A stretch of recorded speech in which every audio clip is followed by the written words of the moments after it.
Faster than a speeding bullet. More powerful than a locomotive. Able to leap tall buildings at a single bound.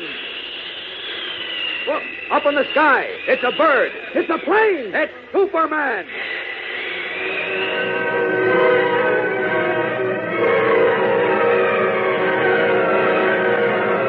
The Adventures of Superman.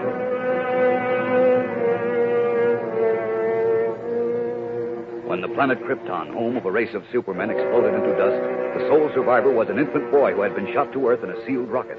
Today, that boy, grown to manhood, is known as Superman, sworn enemy of the forces of evil. To aid him in his never-ending fight for truth and justice, he masquerades as Clark Kent, crime reporter for a great metropolitan newspaper. His secret is carefully guarded. No one is aware that Kent is Superman. No one but you. Join with us now on ABC as Superman matches his amazing strength against a mindless creature of cold steel in an exciting transcribed adventure entitled The Mystery of the Mechanical Monster.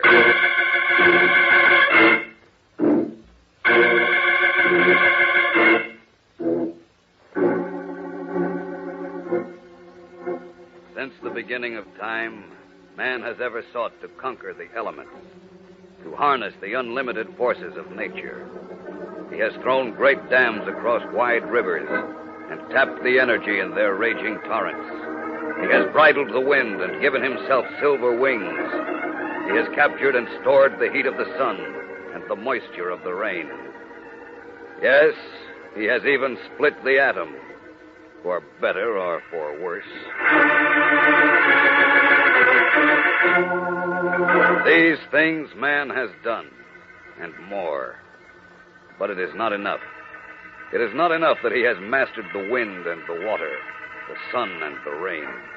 He strives to master life itself, to give to things of stone and wood and steel the power to think and reason and live. This is the story of one such man, the story of a mindless dream come true. The story of a mechanical monster.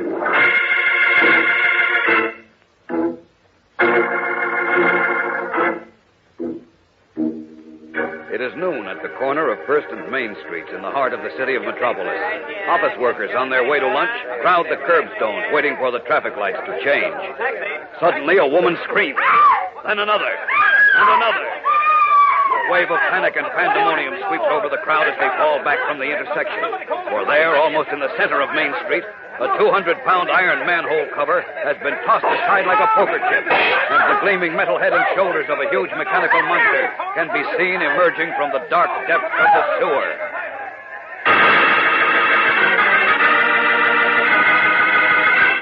The shocking, almost unbelievable news travels like wildfire by radio. 5,000 people were eyewitnesses today to the startling appearance of a mechanical monster. By Newsboy. Extra, read all about it. Mechanical monster loose in city. By word of mouth. Hey, I seen it, I tell you. I seen it with my own 2 eyes.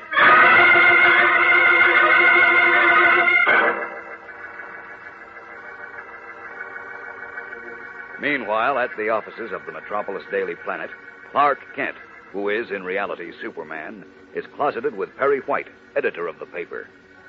5,000 people can't be crazy, Chief. Who said so? Well, after all... You remember that thing on the radio 10 or 12 years ago? What? That Orson Welles Man from Mars scare? Oh, that... Why people deserted their homes, went out of their minds. Yeah, but this is a little different, Chief. The people at First and Main Street saw this thing. They all saw it, mind you. Not 1, 2, 3, or 4, but all of them. The traffic cop, the salesgirl, the executive, the housewife, everybody. Mass hysteria. Oh, Chief, did mass hysteria lift that iron manhole cover? Now listen, Kent. Just a minute. Did mass hysteria smash in the radiator of the car that hit the monster? I don't know. Of course it didn't. All the eyewitness accounts tally. They do not. What? One man said it was made of metal. Another said it was made of painted wood. Another said it was a giant in a suit of armor. I know, but this much they all agree on. They saw the head and shoulders of a huge creature coming out of the sewer opening. A car hit it and it dropped out of sight. And how come the police found no trace of it when they searched the sewer? Well, by the time they got there, it was gone. Gone where? Back to its hotel room? Oh. Or maybe to the drugstore for a chocolate mullet. After all, even a monster has to eat, you know. Chief, you've heard of the mechanical brain. Well, what about it? useful. It can add, subtract, multiply, and divide up into the millions. But it can't walk through a sewer, and it can't stick its head out of an open manhole, and it can't disappear into thin air. Well, maybe someone has invented one that can. Maybe you've been going to too many Boris Karloff movies. Now, look, forget it, Kent. Forget it. Something like this always pops up. If it isn't flying discs, it's... Mr. White! How many times have I told you not to barge in here without knocking? Couldn't help it. This just came over the police teletype. What is it, Beanie? I'll take it. Great Caesar Scopes. What happened, Chief? They've cornered the mechanical monster in Pines Bridge Park.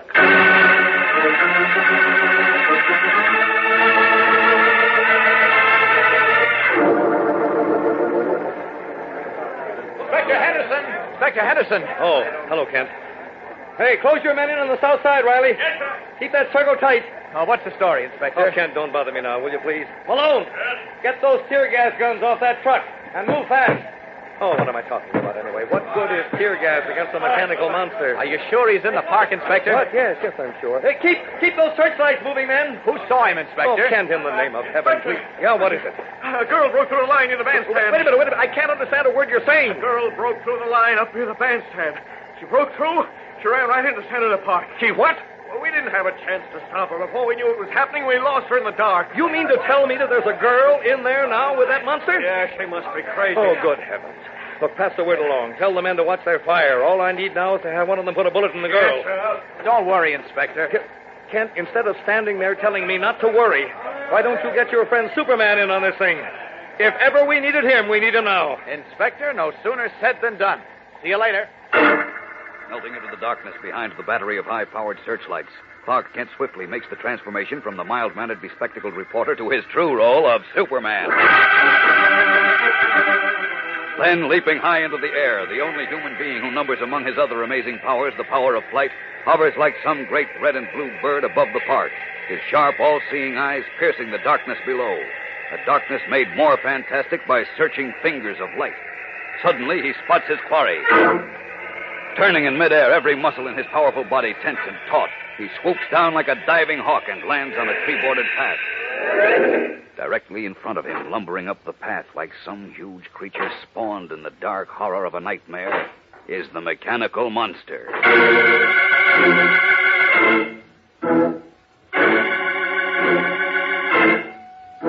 And held close in its arms, hard against the cold, riveted steel of its massive chest, is a young girl.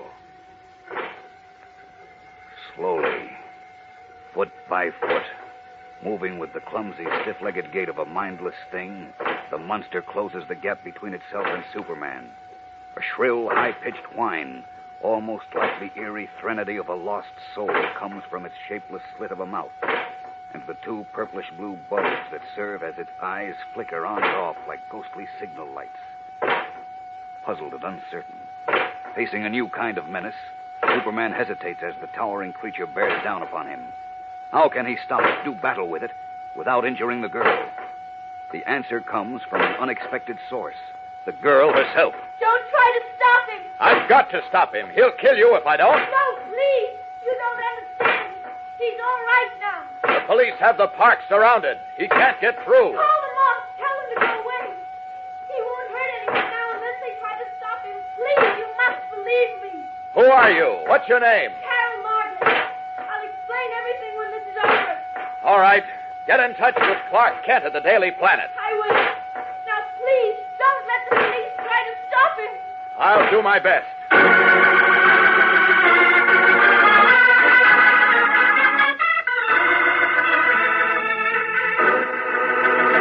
But Superman, look, that girl must be out of her mind. I don't think so, Inspector. She seemed to be controlling the monster. He had her in his arms, but she wasn't hurt or afraid. Well, then I'm going out of my mind. Will you call off your men? Look, what if she is crazy? What if that monster goes berserk? I don't think he will. It's worth the chance, Inspector. All right. But heaven help us if we're wrong.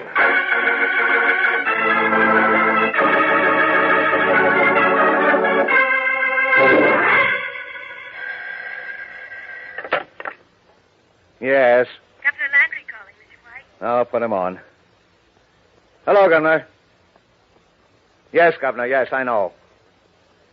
Yes, of course. Absolutely. Yes, you can be sure I will. Right. Oh, now what? Commissioner Flynn at the State Police. All right, put him on. Hello? Yes, this is Perry White. Yes, I know all about it. I'm trying to locate him now. I said I'm trying to locate him now. What would you like me to do? Hang myself? Well, that's too bad. Go ahead, Commissioner. Go as high as you like. Loudmouth, smart aleck. No more calls. I don't want to talk to anyone. Is that clear? Yes, sir. Where, oh, where is that Clark Kent? You looking for me, Chief? Looking for you? Looking for you? Well, whatever gave you that quaint idea? Why should I be looking for you? Why? Remember your blood pressure, Chief. They wouldn't convict me. No, they couldn't possibly convict me. It would be justifiable homicide. What would be justifiable homicide? If I throttled you with my bare hands, if I cut you up into little pieces and fed you to the fishes. Obviously, I've done something wrong. Wrong? You've done something wrong, did you say? Oh, no, heaven forbid. How could you do anything wrong? All right, out with it. What have I done? No, you don't know, do you? Frankly, no. You don't know that you let the biggest story of the year slip through your fingers. You don't know that with the help and cooperation of that muscle-bound friend of yours, that empty-headed, addle-pated, thick-necked, lanted George Oaf, who calls himself Superman, you don't know that with his kind assistance, you managed not only to miss a sensational story, but you also succeeded in throwing this city into panic and bringing the wrath of heaven down on my head. Is that all? Is that all? Is that all? Isn't it enough that people are cowering behind locked and bolted doors? Isn't it enough that the entire city is in panic? Isn't it enough that I've had frantic calls from the mayor, the governor, the president of the city council, and the commissioner of the state police? Because Superman didn't capture the mechanical monster? No, because the moon is made of green cheese. Now, what do you think? I explained it all to the rewrite men when I phoned in. You explain what? Why Superman couldn't stop the monster. Why he talked Inspector Henderson into calling off the police. And that's another thing. Poor Henderson. He's a nervous wreck. Everybody's got him on the carpet. Well, I'm sorry about that, but Then who cares whether you're sorry or not? What I want to know and what I want to know fast is, where is that mechanical monster? Well, now, wait a minute. Before you answer, if you say you don't know, you can turn around fast, walk out of here, and never come back. Kent, where are you going? Just following orders. You close that door and come back here. Close it, I said. Well? Well, what? You called me back. Kent, oh, I'm an old man. I'll be 61 in April. Now let me live my few remaining years in peace and quiet. Don't take my heart out. I'm sorry, Chief. You don't have to be sorry. Just tell me one thing. Where's that mechanical monster? I don't know. What do you mean you don't know? If you don't, then Superman does, and I warn you, Kent, unless you tell me. Who is it? It's me, Mr. White. It's Beanie. Go away. What I gotta tell Go away, I said. Hold it, Chief. Hold it. You'll scare the life out of the poor kid. What is it, Beanie? There's a lady in the reception room waiting to see you, Mr. Kent. She's awful nervous. What's her name, Beanie? Miss Margit. Carol Margit. Send her in, Beanie. Okay, Mr. Kent. Now, maybe we'll find out what you want to know. Close Chief. that door. Wait till we get her in here. Get who in here? Carol Margit. Who's Carol The Margaret? girl with the monster. I don't believe it. Kent, if this is another of your tricks... Step right in, miss. Oh, Miss Margit? Yes. I'm Clark Kent. How do you do? How do you do? This is Perry White, editor of the Daily Planet. How do you do? Are you the girl who broke through the police lines and found the monster? Please don't call him that. I don't care what you call him. Are you the girl? Yes, I am. Well, sit down, please. Thank you. Well, you better sit down, too, Chief, before you fall down. Huh? Oh, yes. Now, Miss Margit. Wait a minute, Kent. Let's get a stenographer in here. We want her story word for word. No, please. I can't tell you anything. Now, look here, young lady. Hold it, Chief. What do you mean, hold it? She's got to be made to understand the spot we're in. Why did you come here, Miss Margit, if you didn't plan to clear up the mystery? I made a promise to Superman.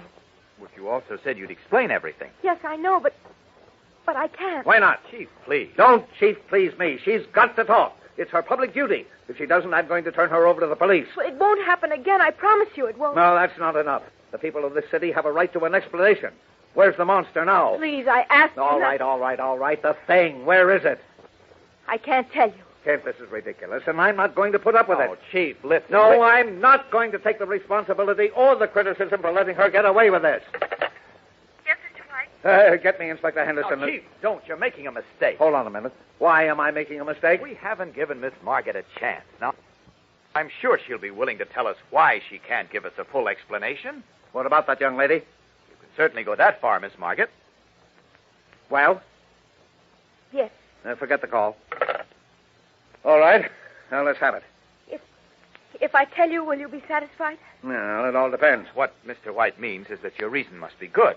After all, it isn't every day that a huge mechanical man tramps the streets of the city. I told you it won't happen again. It happened once, and that's enough. Why won't you tell us about it? You must have a reason, Miss Margaret. I have. What is it? I can't tell you unless you promise never to breathe it to a soul. I won't promise anything of the kind. We're not playing a game here, miss. This is a matter of public safety. Well, now, let's clear something up. As I understand it, Miss Margaret, what you've agreed to do is tell us why you feel you can't explain the existence of the mechanical man and your connection with it. Is that right? Yes. And you're asking us to keep that reason confidential. Yes. Well, Chief, I think we can go along with that. Oh, you do, huh? Yes, with this understanding. If we don't think Miss Margaret's reason is strong enough, we still reserve the right to refer the entire matter to the police without revealing her confidence. That suits me. Miss Margaret? You don't leave me much choice. All right, I'll tell you. I'll tell you why I want this horrible nightmare forgotten forever. It's because the mechanical man... Yes? The mechanical man is my father.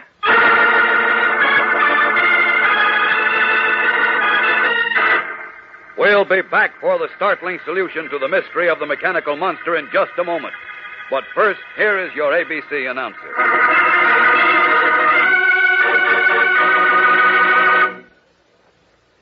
Sunday is a very special day on ABC to millions of listeners. Favorite people like Walter Winchell, Drew Pearson, Luella Parsons, and Jimmy Fiddler all are included in the Sunday lineup.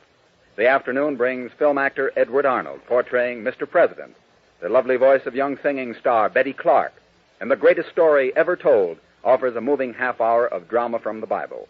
Other highlights for Sunday on many ABC stations include Stop the Music, The Amazing Mr. Malone, Chance of a Lifetime, and Music with the Girls, which stars the all-girl orchestra and chorus with the top songs and music of the current Broadway and motion picture successes. Many of these favorites can be heard by you over this ABC station. So listen tomorrow, won't you? And remember, ABC is dressed in your Sunday best. Yes, be sure to listen to Walter Winchell, Stop the Music, Luella Parsons, Drew Pearson, and many other great Sunday highlights over ABC, the American Broadcasting Company, tomorrow. And now, back to the adventures of Superman and part 2 of the mystery of the mechanical monster.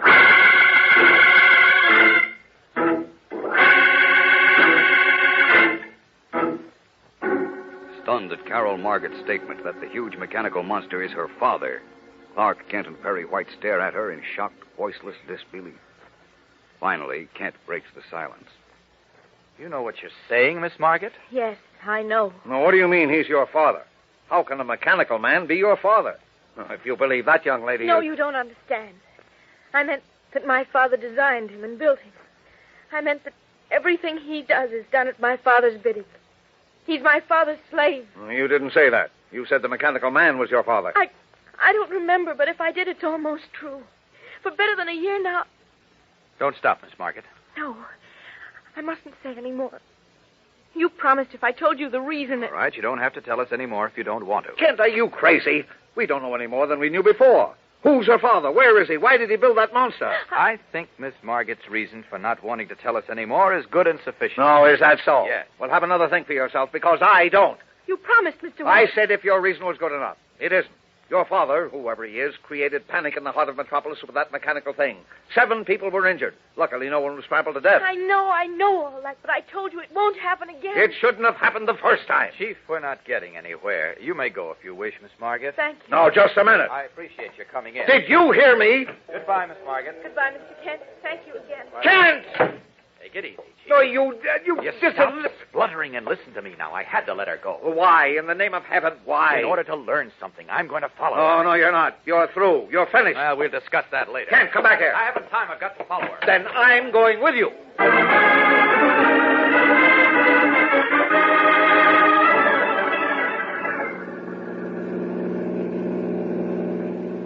You shouldn't have come along, Chief. This is a one-man job. Well, you're one man I don't trust with it. Is that her cab ahead? Yes. Well, I wouldn't be a bit surprised if she's leading us on a wild goose chase. Where are we? Maplewood. That's the Lutheran Hospital on the left. Hold it, driver. Take it easy. What's the matter? Her cab's slowing up, turning into a driveway. We better get out here. Okay, driver, this'll do. Right. There, I'll pay him. Here you are, driver. Thanks. Okay, Chief, let's go. Well, now what? Well, she's getting out of the cab. She's walking around to the rear of the house. You mean to tell me you can see all that from here?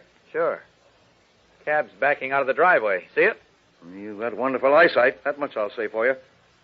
Come on, we cross over and walk up toward the house. Kent, do you think it's smart to tackle this alone? Huh? What if he's got that mechanical monster in his basement? Well, if it's mechanical, someone has to control it. Knock out the control and you get rid of the monster. Sure, just like that. From what that girl said, her old man sounds like a Frankenstein. Oh. Why would anyone want to build a mechanical monster and... Hold it, Chief. What's the matter now? You may have been right. What about? The wild goose chase. Come on.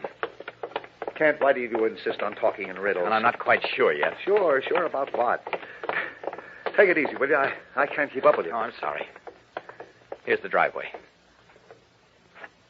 Well, that's one time I guessed wrong. Now, Kent, either you stop... I misjudged her. She pulled a fast one on us. The house is empty. What? Well, how do you know? There's no one in it. Not much furniture either. What are you trying to pull? You can't see through those windows. All the shades are down. Take my word for it. Come on, let's go around back. Are you sure this is where the cab turned in? Positive. She couldn't have gone far if she got out of the cab. Maybe she didn't get out. No, she did all right. And she walked back here. Look. Look at what? The imprints of her heels in the gravel. I can't see them without my glasses, and you got me so excited I left my glasses back in the office. Where do they lead? Hey, that's funny. Yeah, if it is, let me in on it, will you? And I'll laugh. Her heel prints go halfway across the yard and then disappear. Yeah, that's why she sprouted wings and took off. Oh, I ought to have my head examined for letting you do the things you do. I knew I should have turned that girl over to the police, but no, I had to get soft again. I let Great you... Scott! Now, what brilliant deduction have you come up with? No deduction, just a discovery. A brilliant one, I'm sure. Come here and take a look.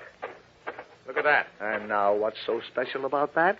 It's an old wooden sewer cover. Before the city sewer system was extended out here, they had their own disposal duct. This is where her heel prints end. Well, let me get the cover off. You're not suggesting she climbed down there? Could be. Well, what for? Just an old abandoned sewer duct? Well, there's an iron ladder and some fresh gravel at the bottom of it. This is where she disappeared.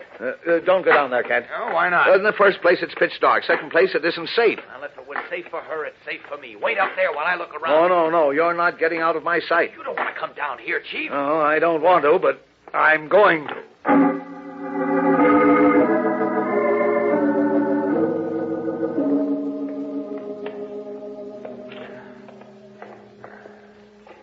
Well, let's turn back, Kent.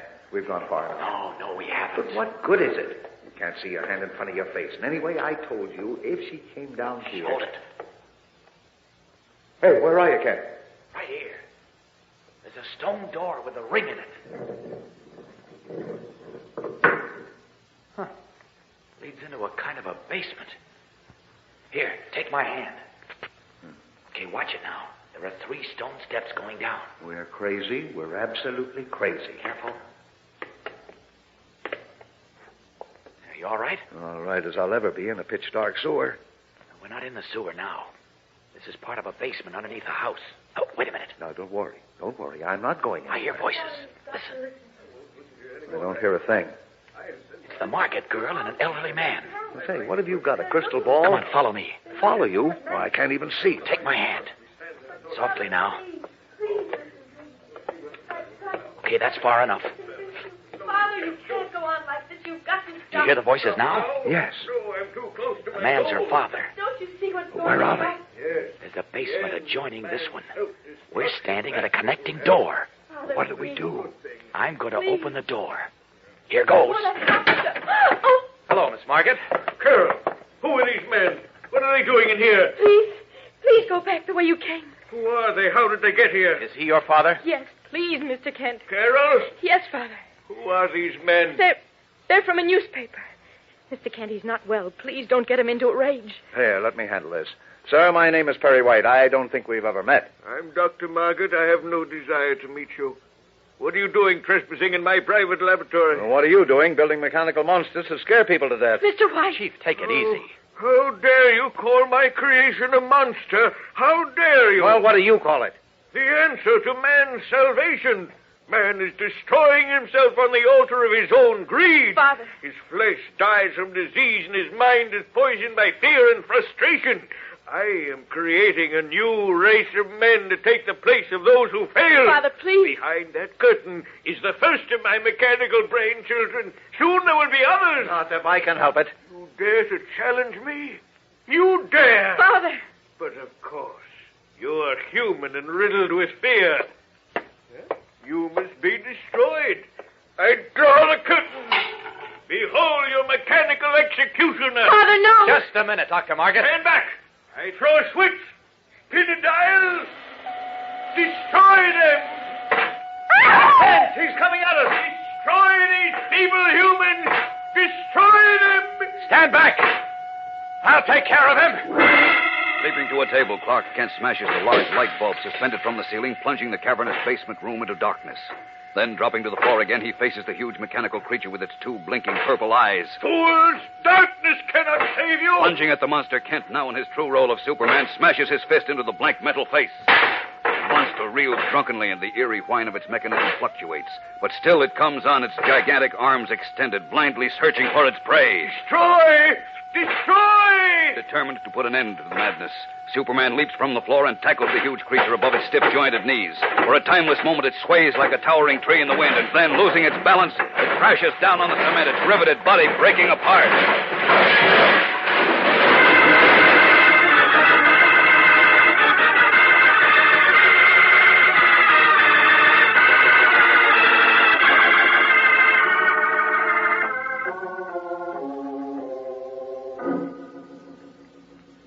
I had a long talk with the chief of staff at the hospital, Miss Margate, and he assured me your father would be perfectly all right after treatment and a good long rest. I hope so, Mr. Kent.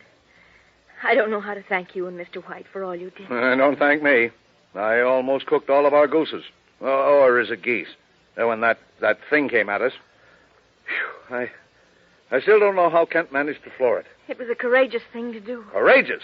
Why, even Superman would have hesitated to tackle that bird. Fortunately, he didn't. Huh? What was that, Kent? Huh? Oh, nothing, Chief. Absolutely nothing.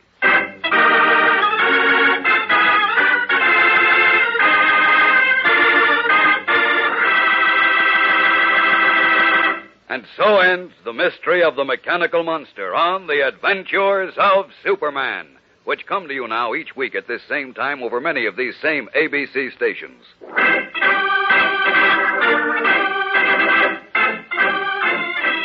Listen again next week when Superman solves a baffling murder and a puzzling mystery in The Diamond of Death.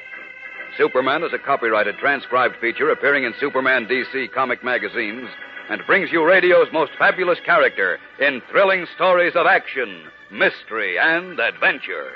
So be sure to listen when you hear the familiar cry, Faster than a speeding bullet.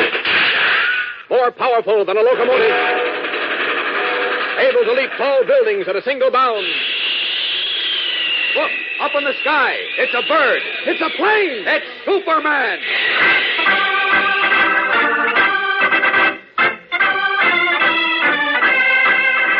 The role of Superman is played by Bud Collyer, Lois Lane by Joan Alexander. Music is composed and played by John Garth.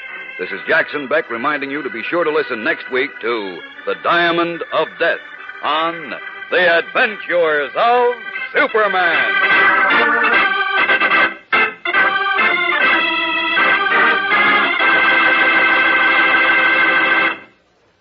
Now, a listening reminder. Next Saturday night, Superman will be heard at an earlier time. You won't want to miss a single one of these thrilling dramas. So check your local newspaper for the exact hour. And be sure to hear Superman next Saturday at its new time. This is ABC, the American Broadcasting Company.